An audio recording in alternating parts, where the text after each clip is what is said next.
The Eagles versus the Panthers, and yes, they should be a slaughter. They are 12.5-point favorites at home.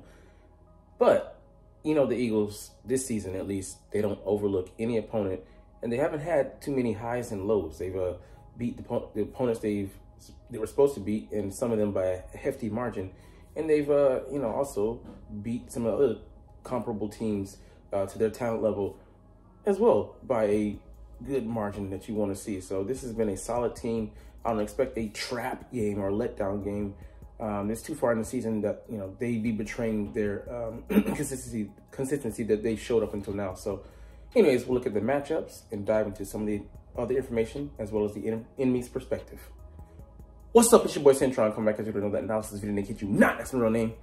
Eagles Panthers preview, 5 things to watch. So this guy here will be highlighted, you know, that because he's one of the best chances to reduce the game to a slow grind, limit possessions by Jalen Hurts and co, and take the heat off of Bryce Huff and try and grind out a win.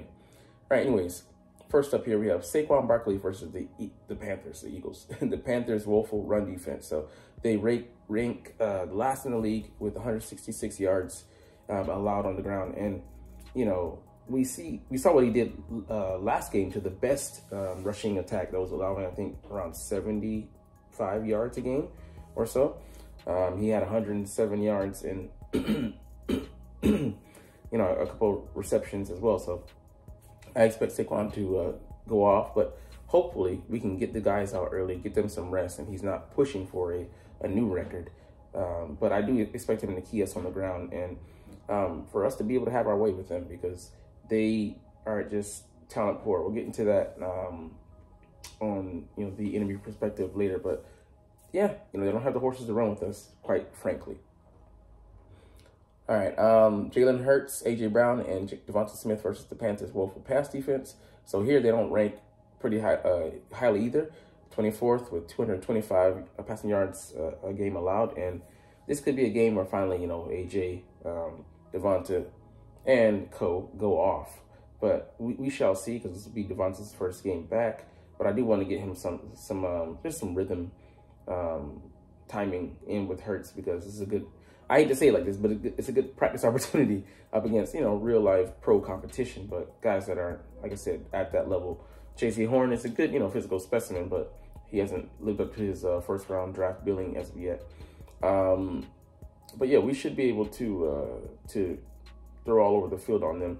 But we'll see how much of that we actually focus in on, because it's about winning the game, getting out of there, and getting players on ice so that we can rest up early for the impending Steelers matchup. I think we're facing them in Steelers Town, but you know, it's the battle for Pittsburgh.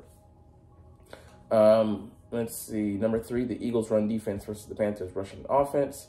So you see Saquon here and Derrick Henry, they're a cut above this season. Everyone else has, like, what was that, almost 500 yards, you know, a gap in between, like almost 600 there. But look who's on this list, quietly having a very, you know, not just a solid season, a pretty good season, I would say. Chuba Hubbard, 189 rushes for 919 yards and a 4.9 carry average. So pretty healthy. It's in 7 TDs to go, so to boot.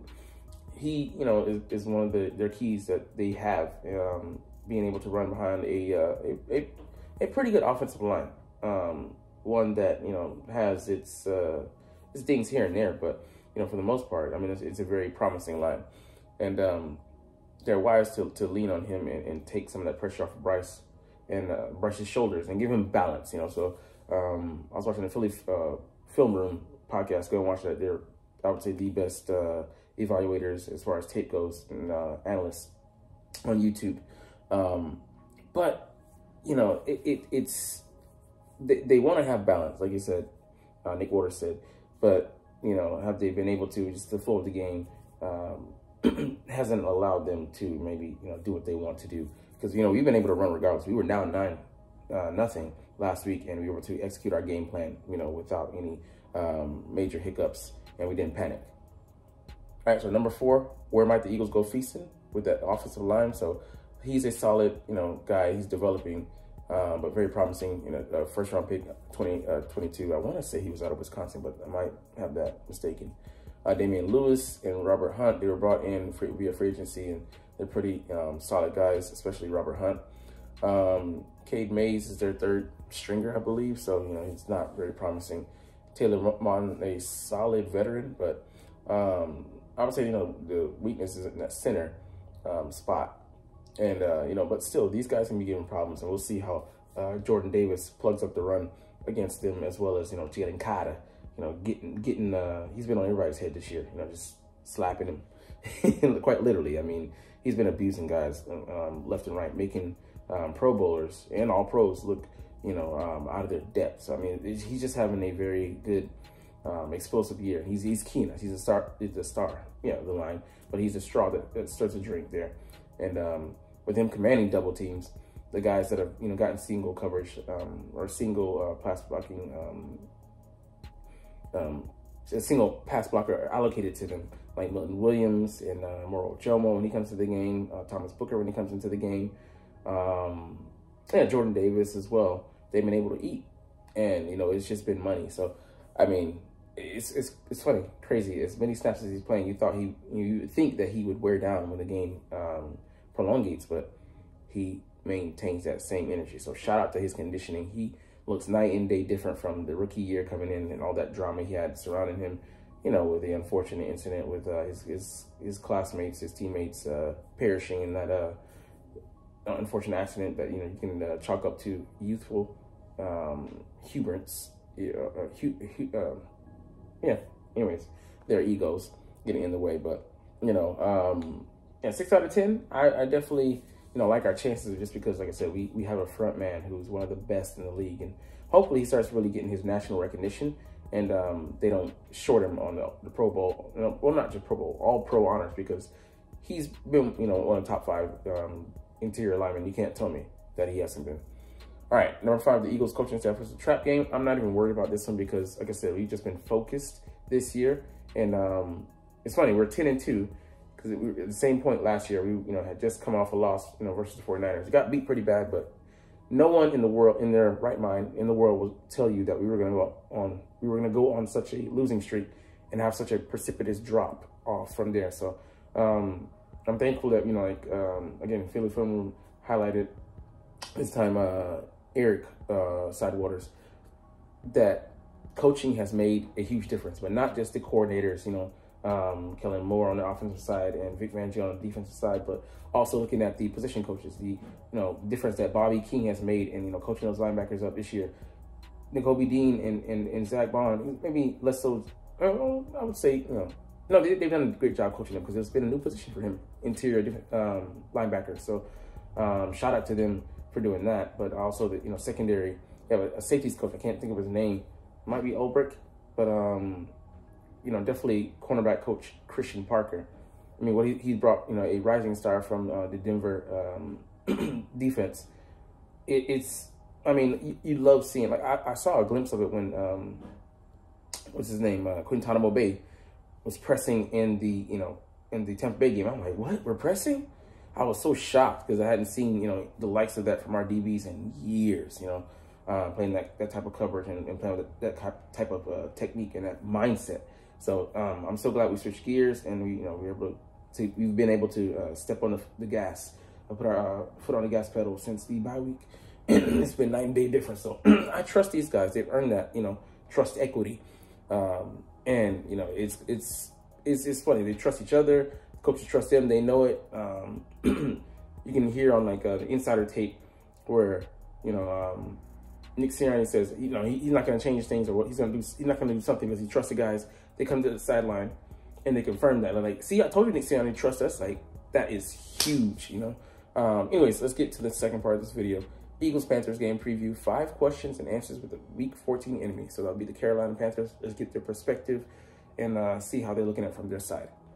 Number 1, the Panthers seem to be playing much better recently.